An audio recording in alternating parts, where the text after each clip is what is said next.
2장 18절에서 29절까지의 말씀 제가 봉독합니다.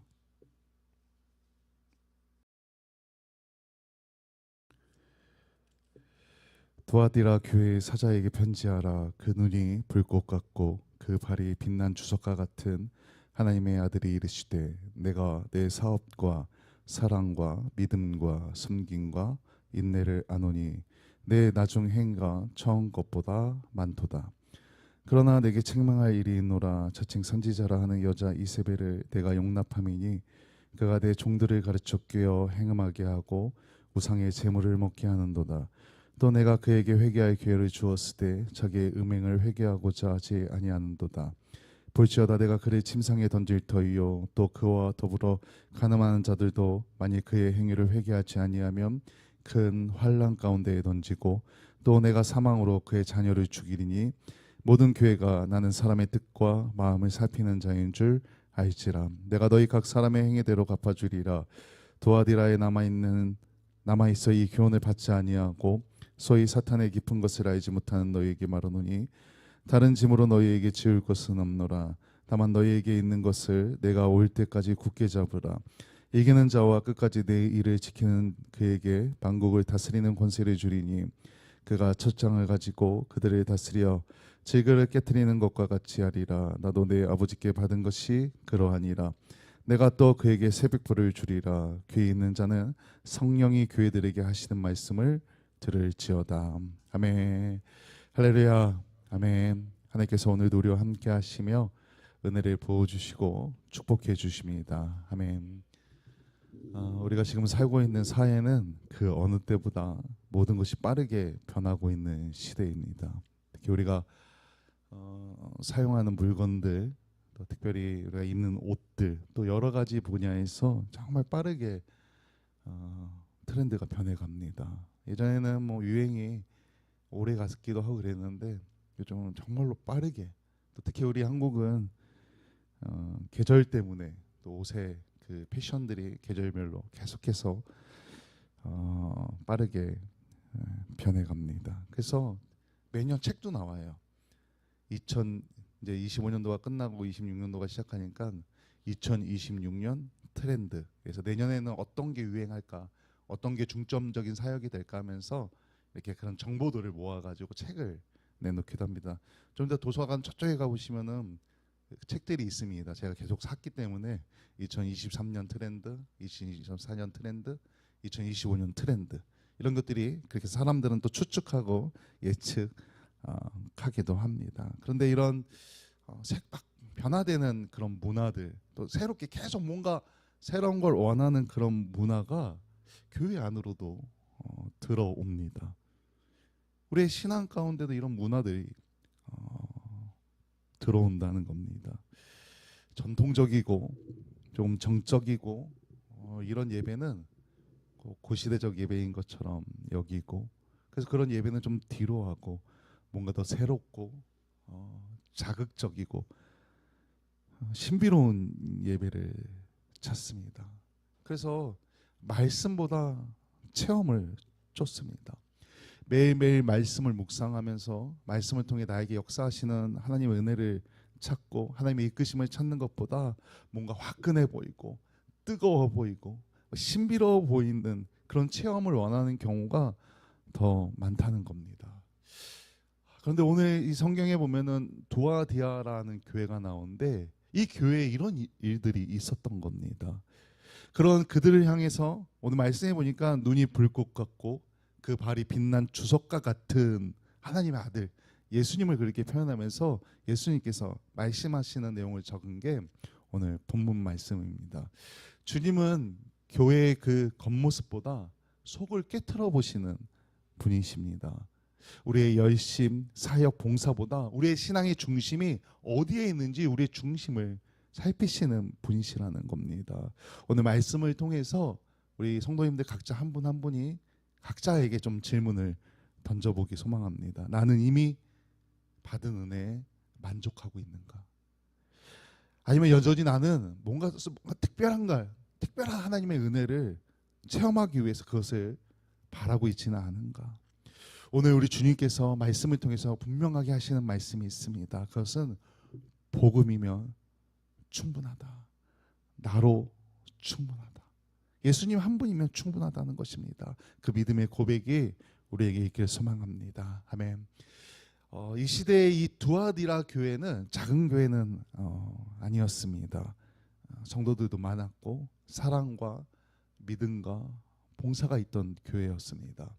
성장하는 교회였다는 겁니다. 예수님도 그걸 인정하시고 오늘 말씀에 보면 그렇게 표현하고 있습니다. 우리 19절 말씀을 좀 같이 읽어볼까요? 19절 말씀 같이 읽어봅니다. 같이 읽습니다. 시작. 내가 내 사업과 사랑과 믿음과 성김과 인내를 아멘. 이 두아디라 교회는 성장하는 교회, 부흥하는 교회, 사람들이 많이 모이는 그런 교회였습니다. 누구라도 보면 와 대단하다, 야 잘한다, 부럽네, 그럴 만한 교회였다는 겁니다. 근데 문제가 있었습니다. 오늘 성경에 보니까 이세벨이라는 이름이 나와요. 자칭 선지자. 근데 이 교회가 이 여인을 용납했다는 겁니다. 근데 자칭 선지자인데 이세벨이 이 사람이 영적으로 사람들을 성도들을 유혹한 겁니다. 괜찮아, 좀 타협해도 돼, 세상 문화 섞여도 돼, 좀 자유롭게 믿어도 돼, 이런 식으로 사람들을 가르친 겁니다. 말씀보다 감정을 중요하게 여기고 진리보다 분위기를 만드는데 더욱 힘쓴 겁니다. 잘못된 방향으로 계속해서 가르쳤다는 겁니다. 그를 향하여서 단호하게 주님께서 말씀하십니다. 우리 21절 말씀을 같이 읽어봅니다. 21절 같이 읽습니다. 시작. 내가 그에게 회개할 기회를 주었을 때 자기의 음행을 회개하고자 하지 아니한도다. 기회를 먼저 줬습니다. 주님께서 회개해라. 그런데 회개하지 않았다고 말합니다. 기회가 주어졌는데 이 여인에게는 이미 자기 확신에 빠져 있었던 겁니다. 아예 확실하게 빠져서 회개하지 않았습니다. 자기가 옳다는 생각에 사로잡혀서 계속 사람들을 유혹했다는 겁니다. 경고도 듣지 않았다는 겁니다. 우리 신앙의 기준은 항상 말씀이어야 합니다. 말씀. 느낌이 아니라 이 말씀의 진리 안에 있어야 한다는 겁니다. 트렌드는 어떤 경향이 아니라 복음의 중심에 있어야 한다는 겁니다. 주님께서 여전히 그 불꽃 같은 눈으로 우리를 보시며 말씀하십니다. 내가 너의 진짜 중심을 보고 있다. 말씀 안에서 우리가 온전히 믿음을 지키시길 소망합니다. 아멘. 그래서 이제 예수님께서 이세벨을 향해 이렇게 말씀하십니다. 내가 그를 병상에 던질 터이요. 아프게 한다는 겁니다. 또 말하기를 또 함께한 사람들이 회개하지 않으면, 돌아오지 않으면 이렇게 말합니다. 큰 환난 가운데 던지고 내가 사망으로 그의 자녀들을 죽이리니. 사실 엄청 무서운 경고를 하고 있는 겁니다. 무너뜨리겠다, 망가지게 하겠다, 심지어는 자녀를 죽게 하겠다. 엄청 무서운 경고를 하고 있는 겁니다. 단순한 징계가 아닙니다. 헛된 신앙이, 잘못된 신앙이 얼마나 공허한지를 보여주는 장면입니다. 사람들이 이교적인 그 신앙, 신비주의, 어떤 점술 혹은 그 물질 신앙에 빠지는 이유는 단순합니다. 사실 혹 아프신 분들은 병이 빨리 나았으면 좋겠다. 우리 자녀들이, 부모님들은 자녀들이 좀 잘 됐으면 좋겠다. 좋은 대학에, 좋은 직장에, 좋은 남편이나 좋은 아내를 얻고 잘 살았으면 좋겠다. 또 사업하신 분은 사업이 잘 됐으면 좋겠다. 그냥 세상 기준에서 좀 잘 됐으면 좋겠다 해서입니다. 물론 이게 잘못된 것은 아닙니다. 잘 되기를 바라는 것은 누구나 마찬가지입니다. 저도 마찬가지입니다. 잘 되기를 원합니다. 근데 중요한 건 문제는 뭐냐면은 이러한 목적을, 이런 자신만의 그 잘됨의 목적을 위해서 복음을 하나님과 거래처럼 사용한다는 겁니다. 하나님을 자판기처럼 대한다는 것입니다. 하나님, 내가 이만큼 기도했으니 주세요. 하나님, 내가 이만큼 헌금했으니 주세요. 하나님, 내가 이만큼 봉사했으니 주세요. 그냥 돈을 넣고 자판기에 버튼을 누르면 물건이 나오는 것처럼 하나님을 그렇게 여긴다는 겁니다. 이런 자들을 향해서, 이런 사람들을 향해서 예수님께서 말씀하십니다. 우리 24절 25절 말씀을 좀 같이 읽어보겠습니다. 같이 읽습니다. 시작. 두아디라에 남아있어 이 교훈을 받지 아니하고 소위 사탄의 깊은 것을 알지 못하는 너희에게 말하노니 다른 짐으로 너희에게 지을 것은 없노라. 다만 너희에게 있는 것을 내가 올 때까지 굳게 잡으라. 아멘. 우리 안에 있는 것, 우리 안에 있는 것이 무엇입니까? 이미 받은 복음입니다. 예수님을 통해 이미 받은 구원의 은혜입니다. 이미 내 안에 하나님께서, 우리 주님께서 성령님을 보내주셨습니다. 사실 다른 게 필요 없습니다. 이거면 충분하다는 겁니다. 우리가 힘들 때가 분명히 있습니다. 그때 나에게 부족한 것을 보는 게 아니라 이미 내가 받은, 하나님께 받은 은혜가 얼마나 큰지 그것을 기억해야 한다는 겁니다. 복음은 완전합니다. 업데이트가 필요 없습니다. 완전한 진리입니다. 예수님 한 분이면 나는 만족합니다. 이러한 신앙 고백이 우리 성도님들에게 날마다 매일매일 넘쳐나시길 정말 간절히 소망합니다. 아멘. 이제 그 믿음을 지키고 너희들이 굳게 지키라 하였는데, 너희들이 믿음을 지키면 권세를 주시겠다고 약속하십니다. 우리 26절에서 28절까지도 좀 같이 읽어보겠습니다. 26절에서 28절까지도 같이 읽습니다. 시작. 이기는 자와 끝까지 내 일을 지키는 그에게 만국을 다스리는 권세를 주리니 그가 철장을 가지고 그들을 다스려 질그릇을 깨뜨리는 것과 같이 하리라. 나도 내 아버지께 받은 것이 그러하니라. 내가 또 그에게 새벽을 주리라. 아멘. 잠깐만 여기 잠깐만 다시 봐주세요. 여기 보면 제가 빨간 글씨로 적어놓지 않습니다. 이렇게 말합니다. 끝까지 내 일을 지키는 그에게. 끝까지 믿음을 지킨 사람들, 끝까지 믿음을 지킨 사람들에게 권세를 내려주셔야 돼요. 권세를 주시겠다는 겁니다. 예수님께서는 너희들에게 뭔가 더 대단한 것을, 이거 좀 내려주세요 하면 좀, 내가 더 보여줄게, 더 많은 것을 줄게, 이런 말을 하신 게 아닙니다. 내가 그 믿음을 지키면, 믿음을 붙잡고 복음으로 끝까지 가라. 그러면 권세를 주겠다. 이 두아디라 교회는 더 특별한 영적 체험을 찾았던 겁니다. 그냥 말씀을 듣는 것보다 뭔가 좀 더 강렬한 그런 체험을 원했던 겁니다. 뭔가 막 바란 겁니다. 그냥 영적으로도 세상적으로도. 그러니 이세벨이 하는 말이 통한 겁니다. 그들에게. 하지만 예수님께서는 그들에게 이렇게 말씀하십니다. 이미 너희는 충분히 큰 것을 가지고 있다. 이미 은혜가 있다. 이미 복을 받았다. 이미 내 영이 너희 안에 있다 말하고 있는 겁니다. 주님께서 약속하신 철장의 권세는 힘으로 제압하라는 것이 아닙니다. 세상 가운데 믿음을 잊지 않고 말씀을 붙잡고 있으면은 우리가 굳건하고 이길 수 있다고, 또한 우리의 믿음의 그 영적인 승리, 그 힘을 주시겠다고 약속하시는 것입니다. 흔들리지 않는 믿음, 그것이 하나님께서 주시는 진짜 권세입니다. 어떠한 상황에서도 믿음을 지킬 수 있는 것, 하나님만 바라볼 수 있는 것. 그리고 더 말씀하시길 이렇게 말합니다. 내가 또 그에게 새벽별을 주리라.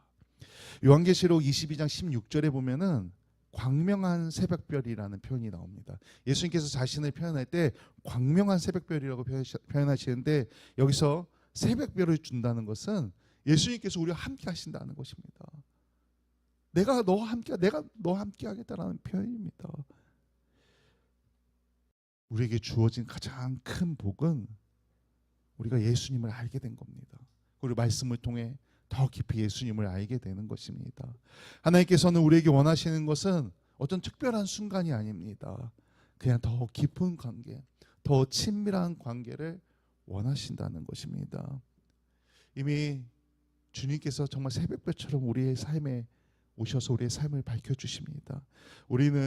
사람은 뭔가 더 많이 더 찾지만 이미 주님께서는 우리 안에 오셔서 충분히 우리가 만족할 수 있는 만큼의 은혜를 주셨다는 겁니다. 그래서 우리는 그 은혜에 만족하며 감사할 수 있어야 됩니다. 우리가 감사하며 그 은혜를 누리시길 소망합니다. 아멘. 오늘 우리가 붙잡아야 할 메시지는 아주 단순합니다. 사실 그냥 바로 예수님 한 분이면 충분합니다. 이 신앙 고백입니다. 도아디라 교회는 열심히 있었습니다. 사랑도 봉사도 헌신도 많았습니다. 성장도 했습니다. 그런데 그들에게는 이미 받은 은혜에 만족하지 못하는 마음이 있었던 겁니다. 그러니 자칭 거짓 선지자 이세벨의 말에 넘어가 우상을 섬기고 음행을 행하게 된 겁니다. 혹시 우리도 그렇지 않나 돌아봐야 합니다. 하나님, 나에게 뭔가 좀 더 보여주세요. 하나님, 나에게 좀 더 특별한 은혜가 없습니까? 하나님, 내가 좀 더 체험했으면 좋겠습니다. 믿음의 체험을 했으면 좋겠습니다. 우리에게 그런 마음이 있다면은, 그런 마음이 있는 우리에게 이렇게 얘기하십니다. 다만 너에게 있는 것을 내가 올 때까지 굳게 잡으라. 세상은 더 많이 더 이야기 말하지만 복음은 이미 충분하다라고 말합니다. 성도는 이미 하나님의 완전한 사랑을, 예수 그리스도의 사랑을 받은 사람입니다. 그리고 값없는 그 구원의 은혜를 누리고 있는 사람입니다. 더 주세요가 아니라 하나님 감사합니다. 하나님 감사합니다. 고백하기 소망합니다. 매일의 삶 가운데, 우리 성도님들의 삶 가운데 주님 더가 아니라 충분합니다. 더 큰 은혜가 아니라 이미 주신 은혜로 감사하겠습니다. 예수님이면 충분합니다. 이런 고백이 넘쳐나길 소망합니다. 이 고백이 예배입니다. 이렇게 형식을 갖춘 것만이 예배가 아니라 주님 사랑합니다. 충분합니다. 예수님 한 분이면 만족합니다. 감사합니다. 이 고백만으로도 이미 우리는 하나님께 예배 드리고 있다는 것입니다. 날마다 이런 믿음의 고백을 통해서 매 순간이 예배의 순간이 되기를, 하나님께 감사하기를, 예수님 한 분이면 충분합니다. 신앙 고백이 넘치는 그런 삶이 되시길 주님의 이름으로 간절히 축원합니다. 아멘.